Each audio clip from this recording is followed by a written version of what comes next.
மக்கள் அனைவருக்கும் வணக்கம்.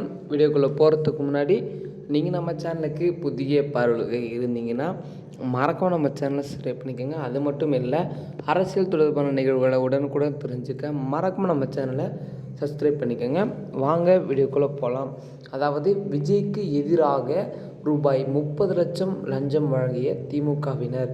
அதாவது என்ன சொல்ல வரேன்னு பார்த்தீங்கன்னா, நமது தாவேக தலைவர் விஜய் அவர்கள் கரூரில் நடந்த சம்பவத்திற்கு பிறகு மக்களை சந்திக்கவில்லை, யாரும் என்னை உங்களை பார்ப்பதில்லை அப்படின்ட்டு நிறைய ஊடகர்கள் மற்றும் மக்கள், தொண்டர்கள், அரசியல்வாதிகள் என பலர் பார்த்திங்கன்னா கருத்து வேறுபாடுகள் தெரிவித்தார்கள்.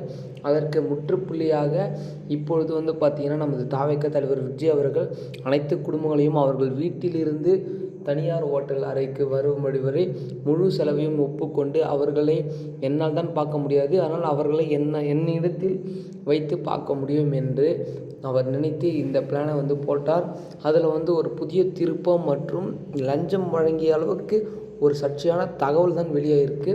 அது என்னென்னு பார்த்தீங்கன்னா, நமது தாவேக தலைவர் விஜய் அவர்கள் பார்த்திங்கன்னா இறந்த அனைத்து குடும்பங்களையும் தான் இழுத்து வந்து சொன்னார்.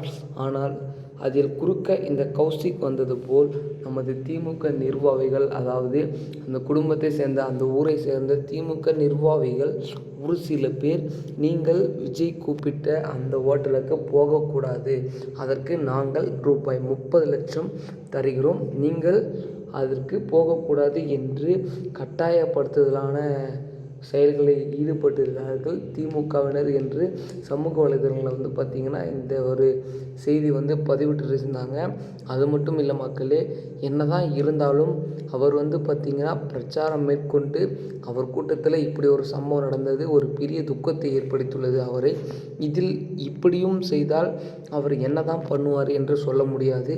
அதாவது தன் கட்சி ஆரம்பித்து ஒரு சில மாதங்கள் தான் ஆகி கொண்டிருக்கிறது. அதிலே பார்த்திங்கன்னா அவருக்கு பல வேறுபாடுகள் மற்றும் பிரச்சனைகள் வந்துடுச்சு.